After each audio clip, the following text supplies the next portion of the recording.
Hey everybody, welcome to the last video this weekend celebrating my 100th comic book review episode. The guys all conked out after the 100th episode. You guys are going to probably be wondering, where is the 100th episode? You know, it's already 3 in the morning and no episode uploaded. Well, we shot it late and then the battery decided to say, okay, you shot your episode, but now I'm down to nothing. So we had to recharge the battery, and I wanted to shoot this video so this way the whole rounding out of the 100th comic book celebration, 100 comic book review celebration would be able to go after this. So anyway, as you guys can see by the title, this is DC Comics New 52 Roundup, or whatever I've decided to title it. Basically, we are now done with DC Comics number ones completely. All the number ones are out, and we are now starting going into next week will be the second week of the number twos. So all the number ones are here. These are all the number ones we got. And by my count, including the signed comic, this is 42 out of the 52. Meaning, in total, we didn't get 10. Now, if one of these books has the checklist, I'll tell you exactly what 10 those were. Which really, it doesn't sound right to me, but anyway. Playing along. So that. Here we go. Okay. We did not get at all for this review OMAC. We did not at all get. We didn't get at all Static Shock. We did not get Demon Knight. We did not get Frankenstein, Agent of Shade. We did not get Legion Lost. We did not get Mr. Terrific. We did not get Birds of Prey, but that is going to change this month when the second printing of it comes out. We did not get DC Universe Presents. We did... Oh, no, we did. We did not get Blackhawks. And that's it. So if that doesn't come to 10, well, those are the ones we did not get at all. So now I categorized all the comic books that we did get, and I'm going to talk about, not review because I've already reviewed them, basically round out what comic books are staying, which comic books are going, and which comic books we're on the fence with. Pardon me because allergies and all, that's why I want to get this video shot, done. I'll upload the 100th, I'm already starting the 100th, I'll upload this after the 100th, call it a night. I'm heading to bed. As I said already, the guys are all in bed. Mike's asleep already, and everybody's at home resting and whatnot. So once again, guys, before I get into this, I hope you guys enjoyed my 100 comic book review weekend celebration. Hope you had fun watching all the videos, and if you didn't watch them all, I hope you have a nice amount of videos to watch throughout the week, because there were enough videos for that. I look forward to doing some type of a special event again. This was really a lot of fun. Save an hour or two where there was like nothing to do because the battery on the camera was dead, and we were all bored out of our minds while the camera battery was charging. But other than that, it was a wonderful night. It was an awesome event. Unfortunately, like I said, I already cleaned out everything. Everything's cleaned up. I'm ready for bed as soon as this video is shot and uploaded. So let's get this video done. Thank you everybody once again for watching. I appreciate, I'll say this at the end again, but I appreciate all your views. We're going to start off with the comics that are not making it past number one right now. Stormwatch, number one. Bored the hell out of both me and Mike. We're not coming back to see number one. I didn't like it, so I gave it to Mike to check out. Mike didn't even finish the book, and he's like, Chris, I can't read this. Wait, hair. Ugh. So he couldn't even finish it, so we dropped it. Blue Beetle, number one. Joe and I both read reviews about this book, and this book literally got 5-star reviews. No. Just no. Did not deserve those 5-star reviews. Men of War number one I only bought because it was signed, as you guys can see. Signed. So, yeah, that's the only reason why I bought this. You guys know me with signed comics. If there's one, we're going to get it. Amber says she wants to get this. And that's why I actually left it for last. I don't want to get iVampire number 2. I don't think we need to get iVampire number 2 to know that this is no good. Amber wants to get iVampire number 2. Depending on the week, if the week is uber heavy, which I believe it might be, especially because I get Marvel, IDW, and a couple other companies other than DC, yes, it's only $2, but $2 goes a long way when it comes to orders. So, really depends.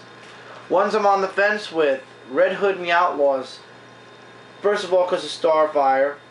Second of all, because the story was all over the place, and it took about 2 readings to get the whole story at least 50% down.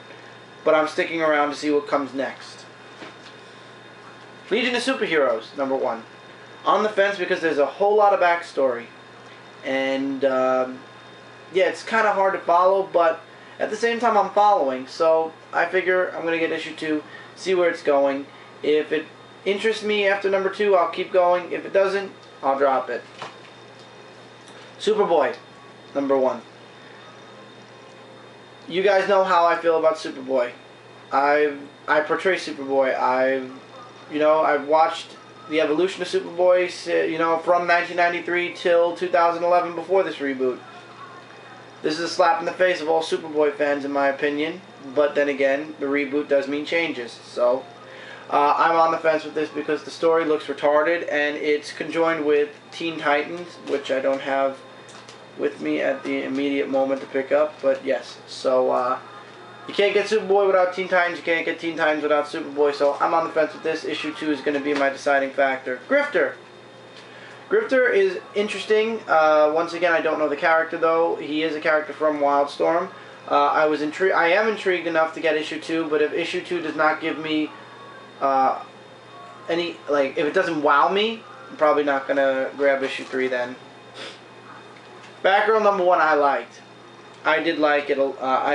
I'm more than willing to get issue 2, but Amber's on the fence about it, so I have to leave it on the fence here.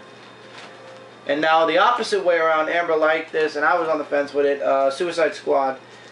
The first story was okay, like the whole intro to Suicide Squad was okay. Not really confident about where issue 2 is going. So that's going to be the deciding factor for Suicide Squad.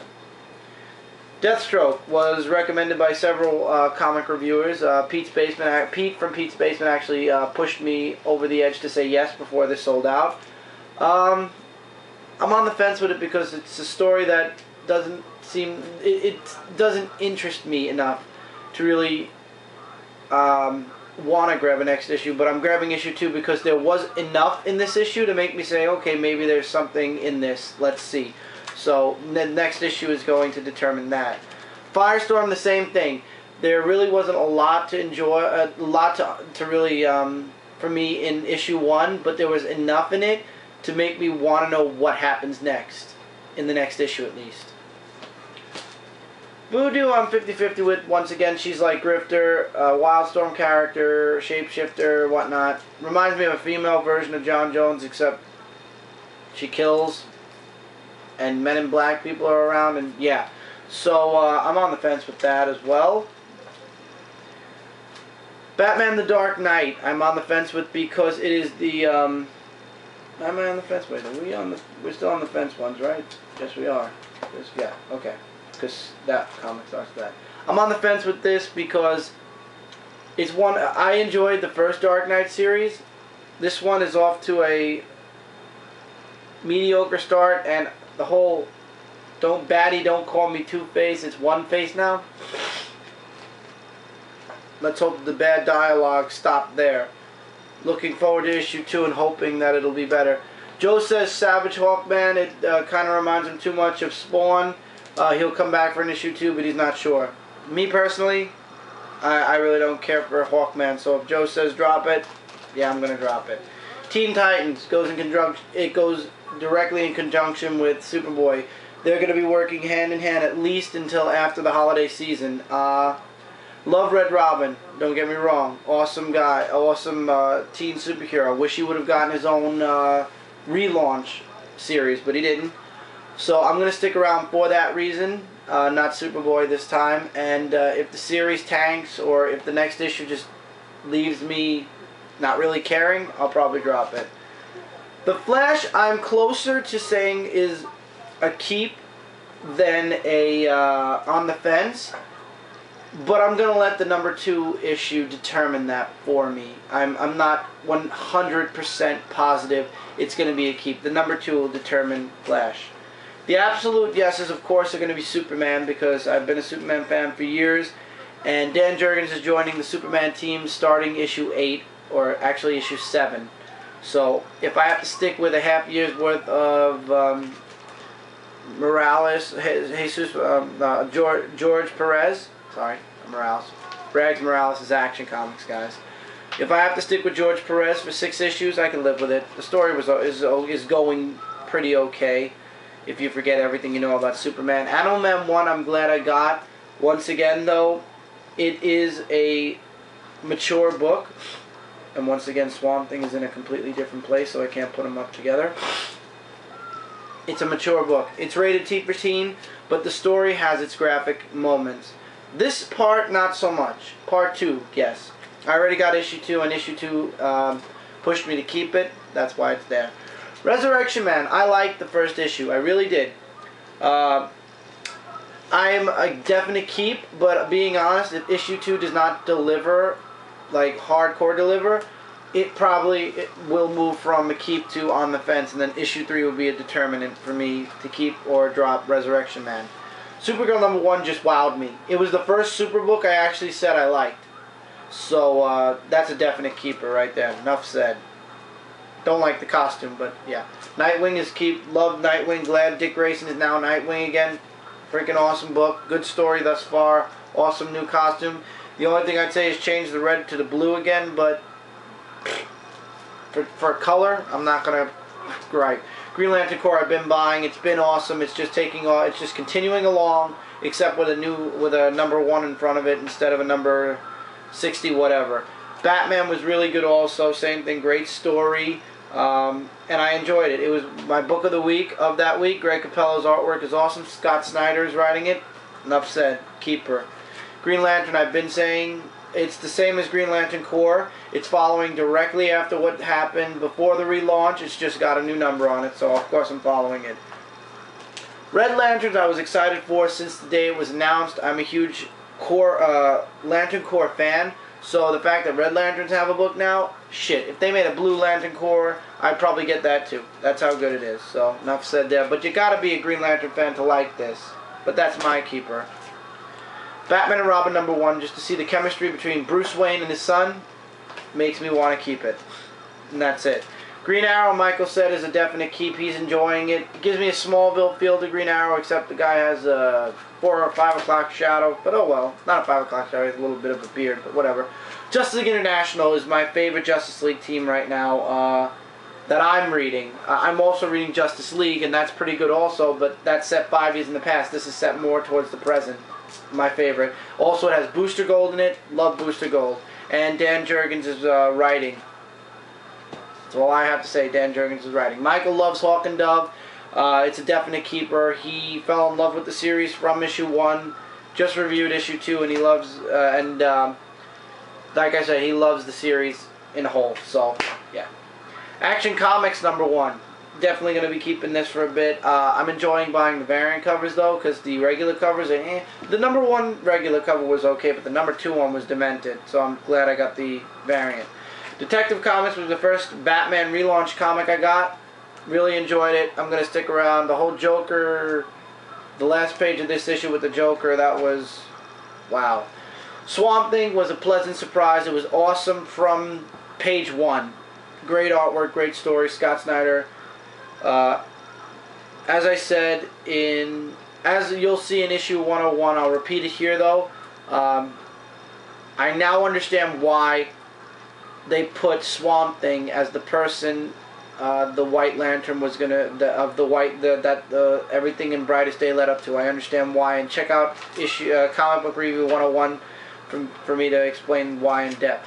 Amber loves Batwoman. I really don't, but she wants me to keep getting it, so I'm going to keep getting it. Maybe at some point I'll be interested enough to check it out. Maybe the next story. Catwoman I loved, and Amber loved, so enough said. Good story, good artwork. Gotta look over that sex part though, guys, seriously. Captain Atom I'm not interested at all in, but Joe says he enjoyed it enough to get an issue 2, so that's keeper. I don't know why that's over there. Wonder Woman #1. I loved it. Amber is on the fence about it. She said just don't eat before reading it. I loved it. I'm keeping it. Same thing with Justice League Dark. Mike loved it. I loved reading most of it. I still got to read some of it. Guest starring the certain Justice Leaguers right now. I would definitely recommend. I'm definitely keeping it. All-Star Western. I didn't get to read this yet. I asked Mike to because I had too many comics to read for the 100th. He said it's a keeper, so it's staying as a keeper. Green Lantern New Guardians. I'm keeping because A, it's Kyle Rayner. Hair. A, it's Kyle Rayner. B, the rings from all the cores are surrounding Kyle Rayner. I want to know why. And if it means one lantern from each core is going to be part of this series, that makes me want to get it even more. Guys, for real, relax. It's only going to be about 12 issues, maybe 13 like Green Lantern, Emerald Warriors, and then they're going to make a new one. Aquaman was not even on the list of buying comics. Because I think Aquaman, I said up until I read this comic that Aquaman was one of the most useless characters in the DCU. Now I want to know more about Aquaman. Thank you very much, Jeff Johns once again, and Ivan Reese. You bastards got me interested in freaking Aquaman. And of course, Justice League #1, which was the first comic to be released from DC after the relaunch. I enjoyed it. I'm sticking around. Maybe after the 5 years ago thing, things will be, when they get into mainstream, like current day JLA, or Justice League, I'm sorry, they don't have America in it anymore. When they get into current day Justice League, things will be moving at a faster pace. Also, that's the 52. Also this month came out Huntress, part 1 of 6. I'm grabbing that, really enjoying it. It's on a definite keep list. And this is actually what is pushing me to get Birds of Prey #1 and 2. When #2 comes out, the second printing of #1's coming, so I'll be getting that. Also this month, Shade is coming out. I will not be getting that. That has no interest in me. It involves Starman. And next month, there are also a lot of DC one-shot books or old series that they're looking to combine into big books. If anything comes out, you guys will see it on my reviews. The Ray is coming out in December. I want to say December. I'm hoping I'm right, and it's December. I'll be getting that probably.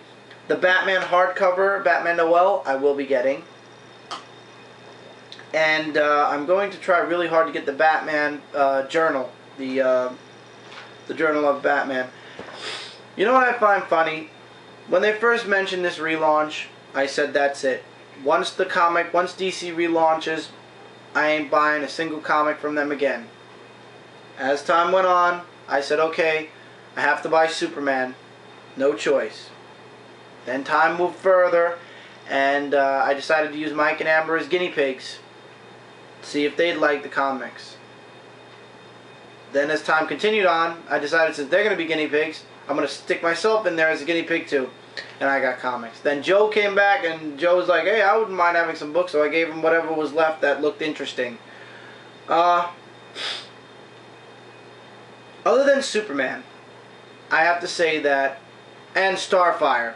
Oh my god, especially Starfire. I have to say the relaunch it wasn't a terrible thing. Was it needed? I don't think so. I think all we needed was good writing. And this relaunch was unneeded, unwanted, but now that we're in the #2s, it's kind of too late to say it's unwanted. It was just, in my opinion, it was unneeded. But if this is what DC want to do, that's fine, but I gotta be honest, I wish they would find a way to settle things with Jerry Siegel and Joe Shuster's families. This way Superman could at least keep his trademarks to him, like at least pick, you know, the suit. I don't even care about the suit. Just the stories and the character in whole, I want to keep intact at least. Even the attitude, you get used to it. Believe me, I got used to it. And in Action Comics, George Perez, oh man, not George. In Superman, George Perez, oh man. You guys better be ready to read. That book took me a while to read because there is dialogue on top of dialogue on top of dialogue. So really nothing stood out for me. Nothing really big. The only thing I could say that really the 52 has done is given me a greater appreciation for certain superheroes that I never collected before, a greater appreciation for other superheroes that I have been collecting right along. With Superman, on the other hand, it's given me a bit of disgust, but it's not fully DC Comics' fault, so I can't place the blame directly on the company. So, yeah, Batman stayed the same, Green Lantern stayed the same, so at least two superheroes, in my opinion, are going ahead as they were anyway. So, yeah, that's the new 52, guys. This month, Marvel is releasing 4 #1s, so I'm looking forward to that. Once again, guys, thank you so much. I appreciate all your views throughout all of today, and I'm positive that on Sunday it's going to be all of Sunday, because whatever you guys missed, which will be the 100th episode, 101st in this video, and the end credits, because by now you're going to see the end credits up on my videos. I hope you enjoy them. It was a great weekend. Like I said, I hope I can do this again soon. Thank you so much to everybody who's commented and supported my site and channel. Thank you again to Dawk and Howler, Chris, for the wonderful present for my birthday. Thank you once again, Mr. Rob K270, for the wonderful drawing and Superman comic and metal picture that I'm going to find a spot for and hang it on my wall ASAP. And as far as the comic that Chris got me, believe me, that comic is, I already have a spot planned out for it. Next year, hopefully, money permits, I'll be able to reciprocate with it when it comes to birthdays.